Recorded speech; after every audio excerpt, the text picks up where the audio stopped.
igreja, a paz do Senhor esteja com vocês.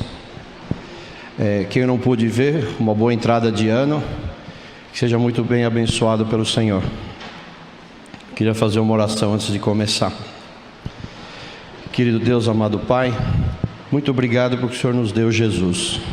E é em cima desse Espírito verdadeiro e perfeito que habita em mim, Senhor, que eu escolho viver na abundância e não na escassez. Na abundância do Teu amor, Senhor. Me faça instrumento da Sua palavra e que atinja os corações que necessitam ouvir algo que eu trouxe aqui, que o Senhor me colocou, Senhor. Em nome de Jesus, amém. Se vocês quiserem deixar a Bíblia aberta em João 8, de 1 a 11, enquanto eu faço uma breve introdução aqui. A mensagem de hoje espero que venha trazer para vocês conforto, fé e, acima de tudo, esperança para quem está perdendo e manter a esperança para quem ainda tenha. Alguém daqui já teve a sensação que nos dias de hoje tudo está mais difícil? Tudo é mais trabalhoso? A sensação que uma hora trabalhada parece que são duas e o dia não rende. Parece que o dia anda meio entrevado e as coisas não acontecem. Fazemos planos e projetos e ao terminarmos, ao invés de ficarmos felizes, a sensação é de alívio. Ufa, acabou. Parece que alguma coisa está estranha. Temos vivido tempos em que o céu está avermelhado e muitas vezes não sabemos se está amanhecendo ou se está anoitecendo. Não acontece nada. A gente está parado. Nós estamos mornos.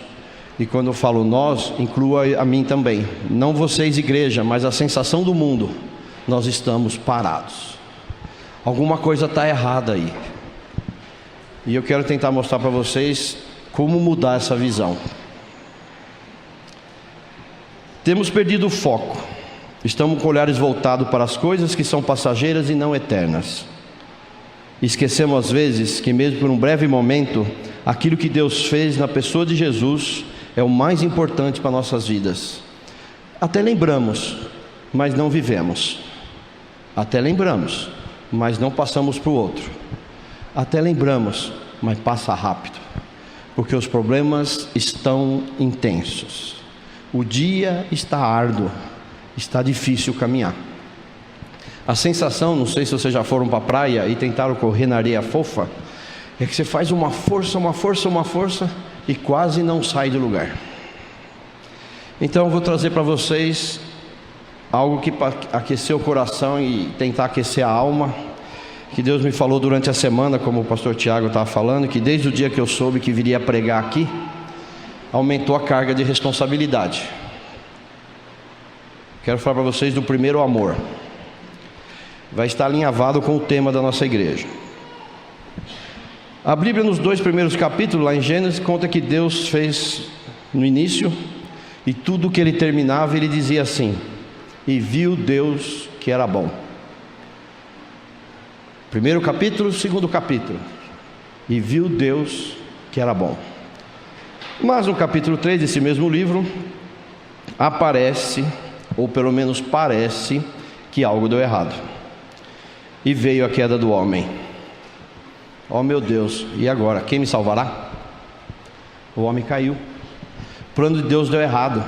É o que o mundo lá fora, e principalmente o inimigo, quer nos mostrar. Que deu errado o plano do Senhor. E nós vamos mostrar para você que o restante da Bíblia é mostrado o quão Deus sabia de todas as coisas, porque no princípio só havia Ele, Jesus e o Espírito. O maligno não estava lá. E quantas coisas Deus fez e tem feito e fará para que o seu primeiro plano não seja esquecido: amor.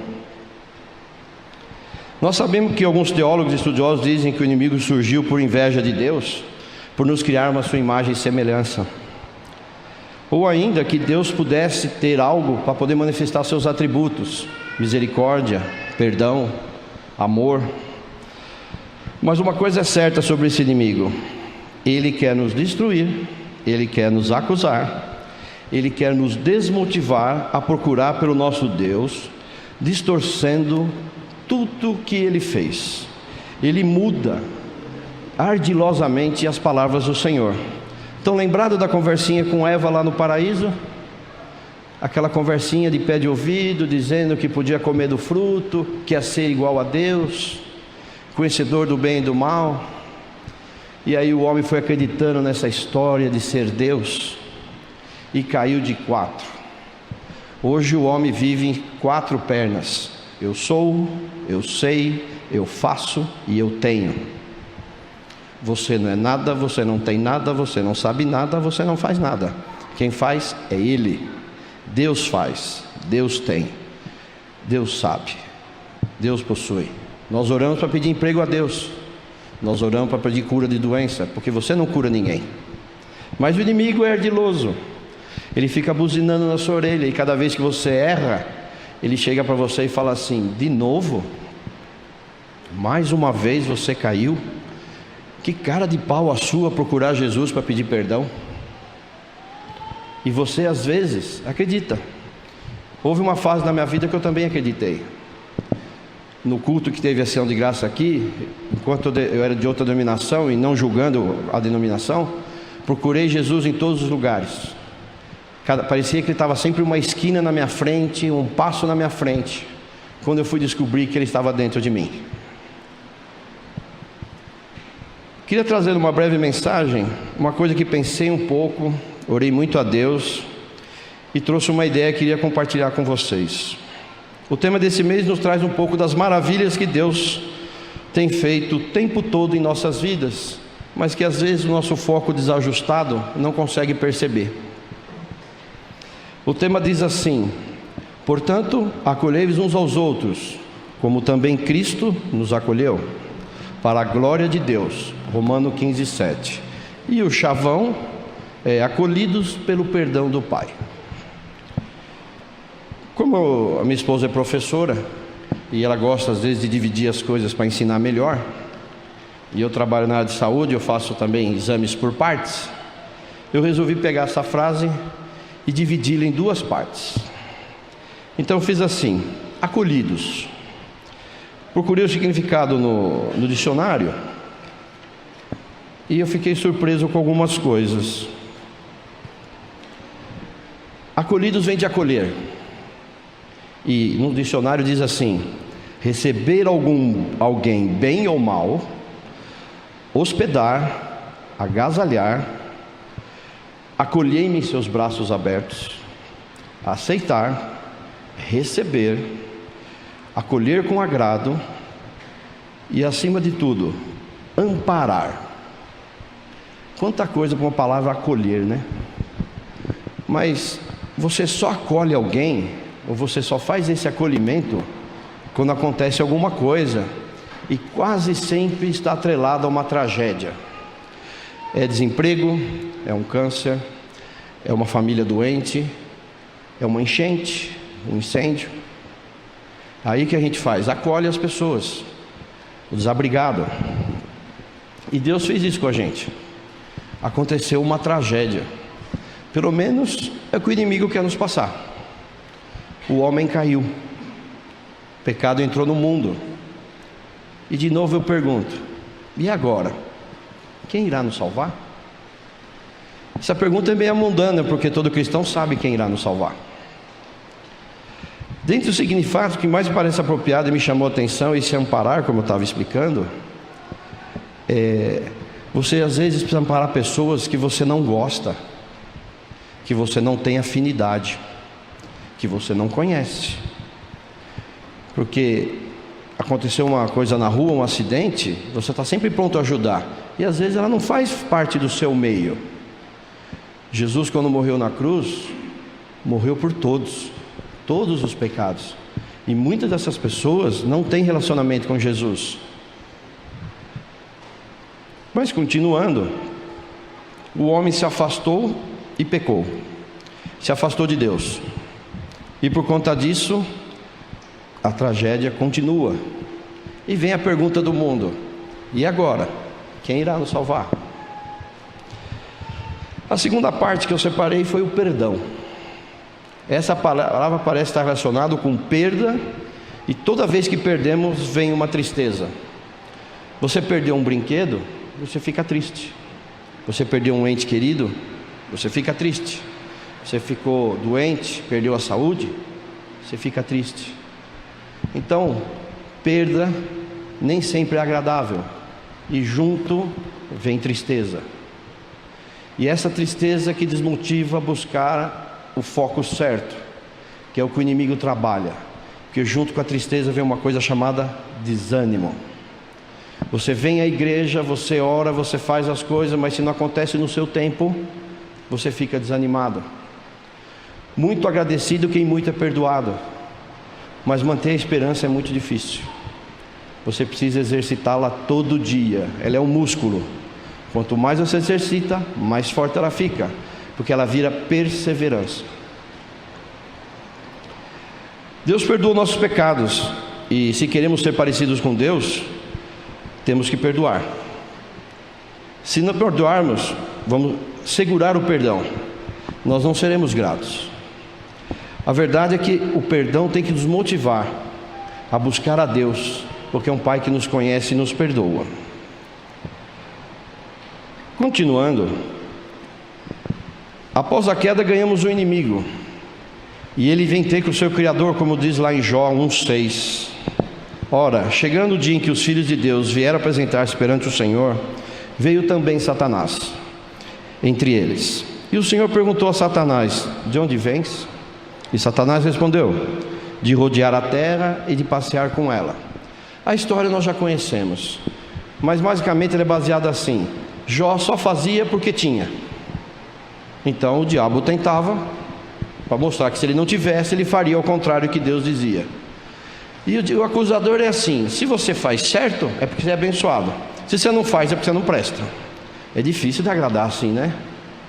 Ele sempre fala: se você faz, é porque você tem. Se você não faz, é que é o seu jeito mesmo, a sua natureza caída. Mas ele não estava lá no começo. Ele não sabe de toda a história. Ele é aquele cara famoso que entra por último no ônibus, senta na janela do ônibus e quer saber de tudo que está acontecendo. Ele tem um limite.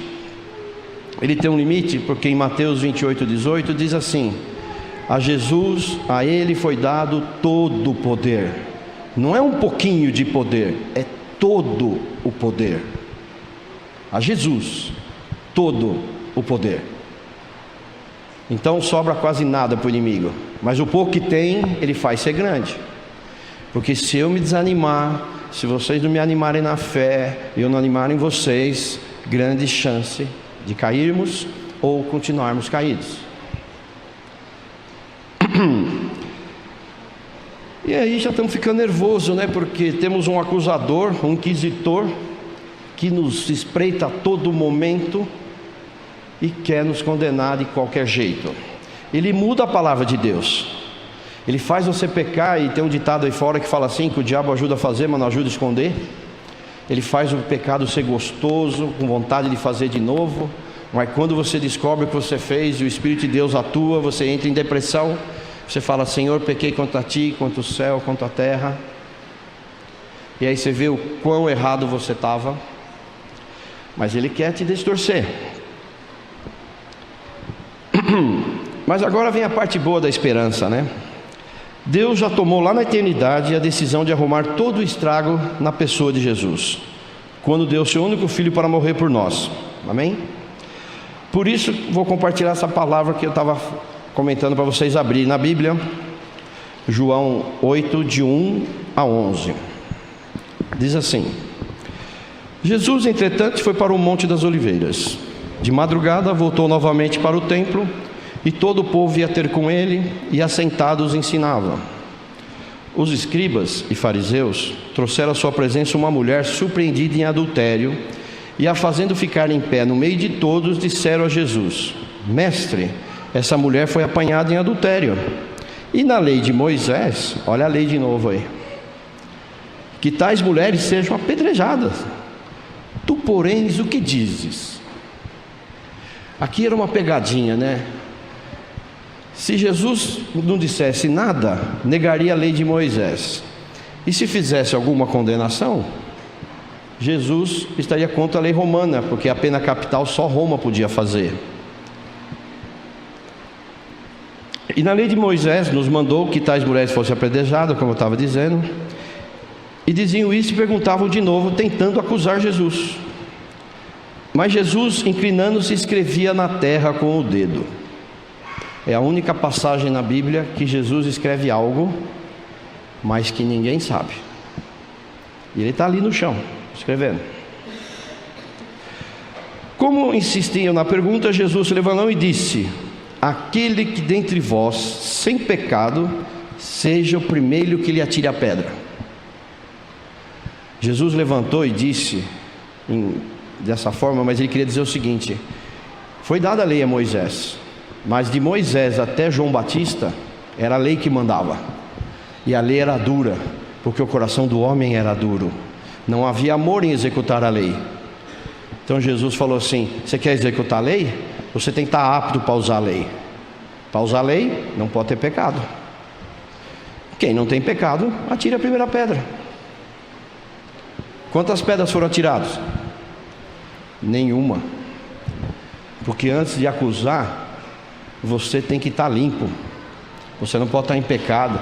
E o inimigo distorceu a lei de Moisés. Ele está dizendo: seja duro de coração e execute a lei. E Jesus fala ao contrário: seja amoroso e execute a lei. Porque se Jesus, Deus, executasse a lei sobre nós, nós seríamos consumidos. Mas continuando, é a primeira vez que Jesus levanta e fala ao povo. E tornando a inclinar-se, continuou escrevendo no chão. Parecia que o que Jesus estava escrevendo no chão era mais importante do que aquela acusação que provavelmente podia ser falsa, arma do inimigo para tentar tirar Jesus do seu posto, que era o Messias trazendo a boa nova. Tornando-se a inclinar, escrevendo ao chão.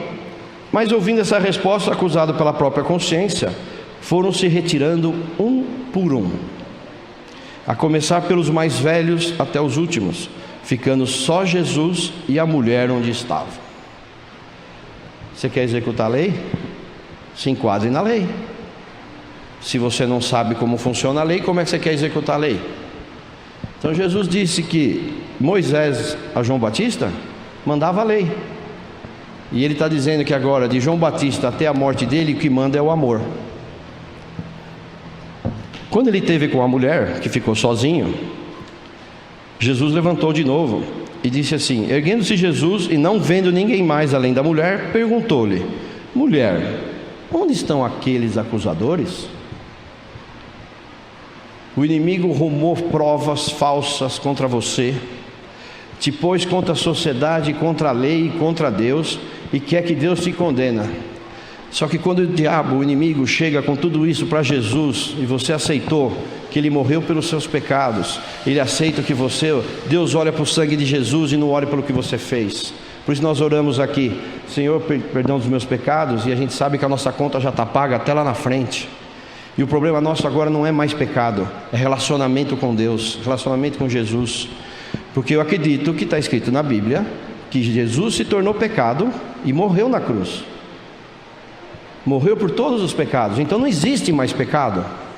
Existe mau relacionamento com Jesus, mau relacionamento com Deus. Nós oramos aqui e vimos o pastor comentar que muitos vieram agradecer aqui. E Deus honra quem o honra. Dia seguinte tinha emprego. Provavelmente dia seguinte tinha cura. Provavelmente dia seguinte tinha casamento restabelecido. Porque nós estávamos no foco certo, na casa do Senhor, orando para quem é de direito e pedindo aquilo que Deus nos dá amavelmente, por amor, embora muitas vezes não merecemos. O nosso foco está desajustado. Eu olho para o tempo, eu já não sei mais se é de manhã ou se é de tarde. Nenhum acusador teve força ou coragem de fazer o que tinha que ser feito, embora estavam baseados na lei. Porque isso prova que o sangue de Jesus morto na cruz tinha muito mais valia, muito mais valor, muito mais serventia do que qualquer lei que tenha por aí.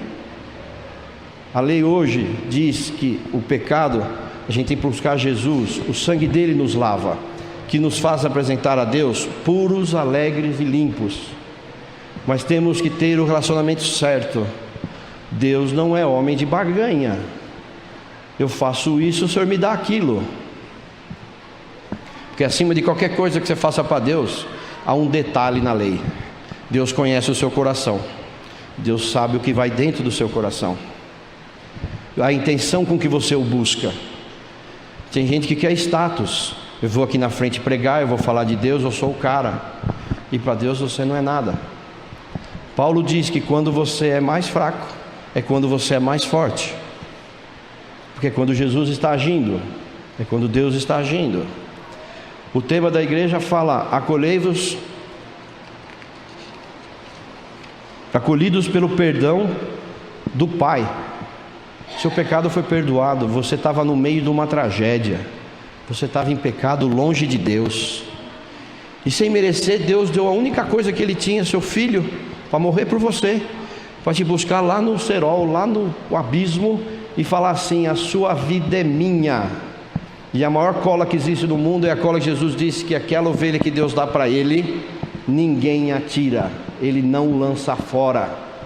Acredite nisso, não perca isso de vista. É isso que te faz ir para frente, ou melhor, não faz você ir para trás. Para trás é só para dar um salto para ir para frente. Não esqueça, alto preço foi pago para que você tenha relacionamento com Deus. Jesus morreu, quebrou o véu, rasgou. Não tem nada que impeça você buscar a Deus. Você tem um relacionamento pessoal. Quem gosta de estudar a Bíblia vai perceber que no livro de João, capítulo 13, Deus fala um assunto, os discípulos ficam contentes. No capítulo 14 ele conta que vai embora, que está perto a hora. Os discípulos ficam desesperados, mas essa era a sacada. Porque se Jesus estivesse lá em Osasco agora, em carne e osso, quantos de nós poderíamos ter relacionamento com Ele? Poucos. Mas a partir do momento que Ele morre, Ele passa a viver dentro de você. Além de você ter acesso a Ele e ao Pai, você pode falar ao outro. Todo mundo tem uma partícula desse ser divino, essa vida espiritual perfeita. E por isso eu agradeço. Obrigado, Deus, porque o Senhor me deu Jesus. E é esse Espírito perfeito que habita em mim e habita em você, que te dá forças para ir para frente e não faz com que o inimigo te derrube. Então, escolha viver na abundância. O amor de Deus é infinito. Não escolha a escassez. Deserto na vida do crente sempre vai existir. Você vai entrar, você está nele ou você está saindo dele. Mas o segredo do deserto é um lugar psicológico onde Deus trabalha com você. Você não pode deixar aquele azedume, aquela secura do deserto entrar dentro de você. Porque quem bebe da água de Jesus, flui rios de água. Você tem que fluir o amor de Deus. Se Deus perdoou muito, muito você perdoa os outros. É difícil? É difícil, porque quando é mais próximo a gente consegue. Mas aquele que você não tem relacionamento, aquele que você não convive. Aqui, o inimigo tentou tentar Jesus, e Jesus em duas situações práticas ele disse: quer usar a lei? Use, seja apto. Se você não paga imposto, como é que você quer cobrar do cara do que paga imposto? Se você não dá o dízimo na igreja, como é que você quer cobrar de quem não dá? Se você não tem trabalho voluntário, como é que você cobra do voluntário? Agora você se encaixa na lei? Então eu vou te mostrar, não precisa mais da lei, porque eu morri por você, Jesus está dizendo. Deus olha para o sangue de Jesus e fala assim: esse homem não tem pecado. Por isso que os acusadores foram embora. E aí no final do texto, ele fala assim: ninguém te condenou? Ela disse: ninguém, Senhor. Não tem provas. Então Jesus disse: nem eu te condeno. Deus não é justo? Juiz fiel? Seu filho é a imagem e semelhança? Deus justo, Deus fiel? Como ele vai condenar uma pessoa infiel? E como foi orado aqui, o Senhor não acusa a gente de cada pecado lá atrás. Ele simplesmente apagou. Ele não fica falando: te perdoei, mas lá atrás, você era danado, hein? Você fez isso e isso errado, e fica te lembrando o tempo todo. Ele te trata como um ano novo, começar de novo. Se apeguem nisso, irmãos. O inimigo quer distorcer as palavras do Senhor. Igrejas são montadas em palavras erradas do Senhor. Mantenha o foco em Jesus. O resto tudo é acrescentado. Só para finalizar, aí fora o inimigo fala que você não é nada. Então cada vez que a vida, o inimigo falar que você não é nada, você pense assim: sou filho de Deus, crucificado com Jesus, reconciliado, ressurreto, livre de condenação, amado, justificado, redimido, vencedor, luz, sal, escolhido e o melhor de tudo, selado com Jesus Cristo. Por essas palavras vamos receber a bênção do Senhor, e que a graça do nosso Senhor e Salvador Jesus Cristo, que o amor de Deus, o nosso Pai, que a comunhão e a consolação do Divino Espírito seja sobre a vida de cada um de vocês, desde agora e para sempre.